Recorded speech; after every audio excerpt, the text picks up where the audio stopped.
Hello everyone, welcome to my channel. So guys, आज मैं आपको एमएससी केमिस्ट्री सेकंड सेमेस्टर से एफटीएनएमआर का जो टॉपिक है इस कंप्लीट करेंगे। हम स्पेक्ट्रोस्कोपी से ये टॉपिक मैंने लिया है और मोस्ट टाइम टॉपिक है, हमेशा एग्जाम में आते रहते हैं, तो इसको आपको अच्छे से कंप्लीट करके जाना है।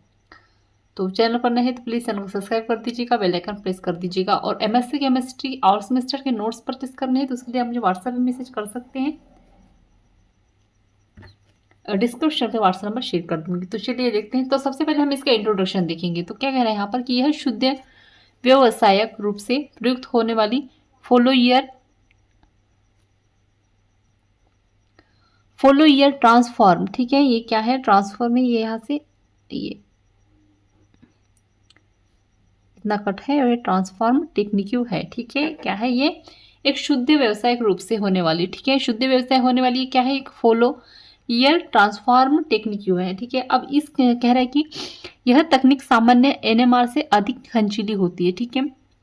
ये क्या होती है? सामान्य मतलब कि बाकी जो एनएमआरस हैं उनसे ये क्या होती है? खंचीली होती है। और ये सिंपल एनएमआर से मैक्सिमम सेंसिटिव होती है, तकनीक होती है, ठीक है। ये जो तकनीक है ये क्या होती है? बाकी जितने भी एनएमआर है उनसे सेंसिटिव होती है। आया समझ में? क्या कह रहा है इसमें कि यह शुद्ध व्यवसायिक रूप से प्रयुक्त होने वाली फॉलोइड ट्रांसफॉर्म टेक्निक है, ठीक है। फॉलोइड ट्रांसफॉर्म तकनीक है और यह जो तकनीक है सामान्य एनएमआर से अधिक खिंचीली होती है, ठीक है। और जो सिंपल एनएमआर होते हैं, बाकी के जो सिंपल एनएमआर होंगे उनसे क्या होगी? मैक्सिमम सेंसिटिव तकनीक होगी, ठीक है। अब सन 1970 में एनएमआर रिजोनेंस स्पेक्ट्रोस्कोपी का विकास कर अधिक गुप्ता ही ट्रांसमीटर बनाया गया जो कि प्लस पर आधारित था, ठीक है।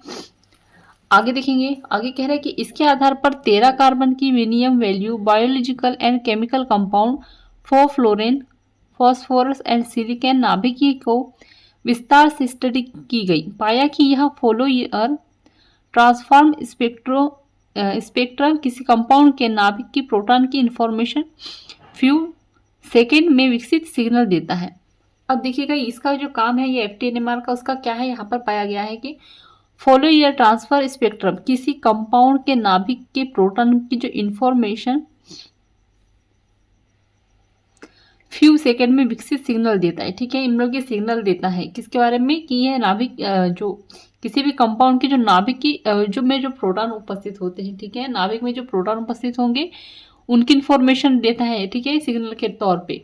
आया समझ में? एफटीएन एनएमआर हम यूज किस लिए करते हैं या किस लिए इसका क्या उपयोग है?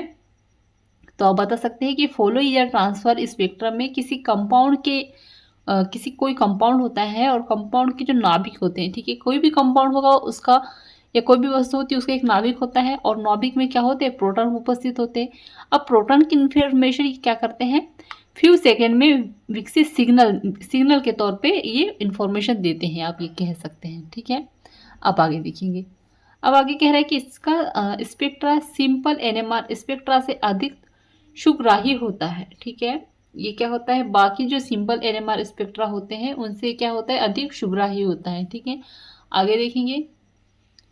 अब आगे देखेंगे तो एफटीएनएमआर तो क्या है? ये फोरियस ट्रांसफॉर्म यानी एफटी फोरियर ट्रांसफॉर्म, ठीक है। एफटी का फुल फॉर्म होता है ये। तो क्या कहते हैं? What is FTMR NMR?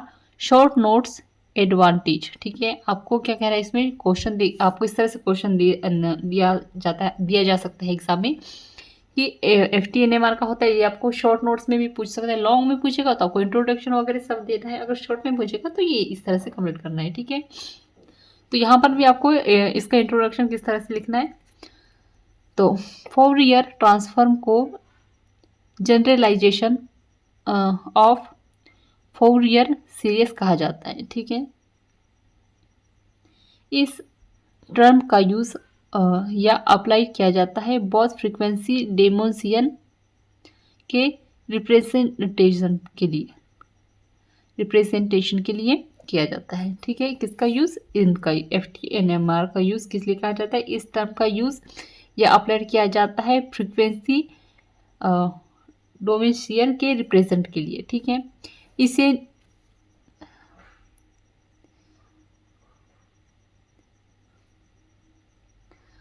Numerical and mathematical function में भी यूज़ किया जाता है, ठीक है। इस टर्म का यूज़ न्यूमेरिकल और मैथमेटिकल के लिए फंक्शन में भी यूज़ किया जाता है, ठीक है। अब इसे आप किससे डिनोट कर सकते हैं, एफ एक्स से डिनोट कर सकते हैं, ठीक है।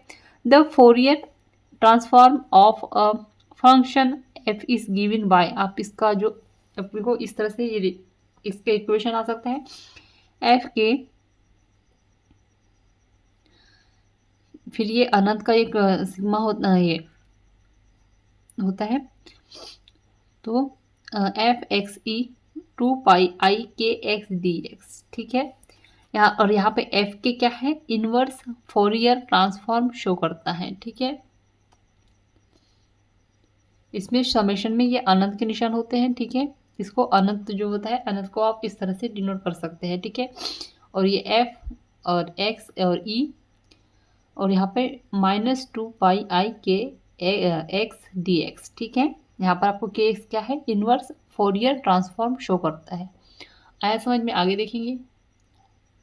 अब प्रॉपर्टीज ऑफ फोरियर ट्रांसफॉर्म, तो FTNMR it is a linear transform, यह टाइम शिफ्ट प्रॉपर्टीज शो करता है, यह मॉड्यूलेशन प्रॉपर्टीज भी शो करता है, ठीक है। दोनों प्रकार की प्रॉपर्टीज को ये शो करता है। आप इसका ये देख सकते हैं, FID फ्रीक्वेंसी डोमिनियन सिग्नल, ठीक है। आगे देखेंगे।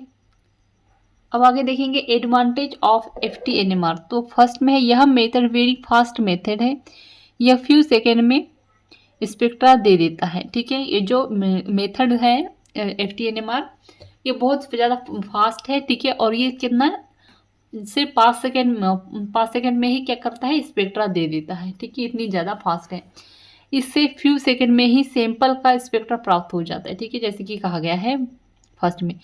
सेकेंड नंबर में कह रहा है कि यह मेथड हाईली सेंसिटिव मेथड है।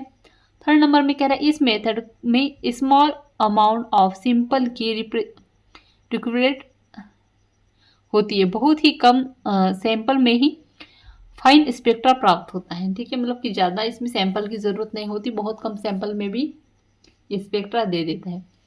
अब 4 नंबर में कह रहे हैं कि यदि फर्स्ट बार में फाइन स्पेक्ट्रा प्राप्त नहीं होता है तो इसे रिपीट भी किया जा सकता है एंड फाइन स्पेक्ट्रा प्राप्त किया जा सकता है।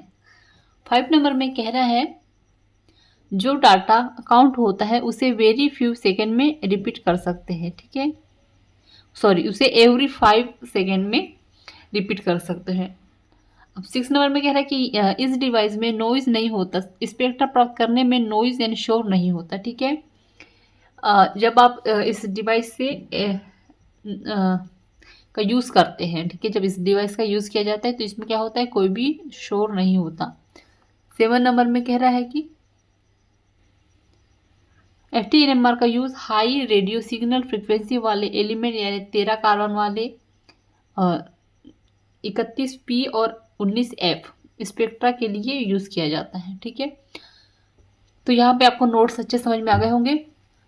सो आई होप आपको ये नोट्स अच्छे समझ में आए हो। सो प्लीज़ चैनल को सब्सक्राइब कर दीजिएगा, बेल आइकन प्रेस कर दीजिएगा, कमेंट में ज़रूर बताइएगा आपको ये नोट्स कैसे लगे। और MSc केमिस्ट्री और सेमेस्टर के नोट्स परचेज करने के लिए आप मुझे व्हाट्सएप पे मैसेज कर सकते हैं, डिस्क्रिप्शन पे व्हाट्सएप में शेयर कर दूँगी।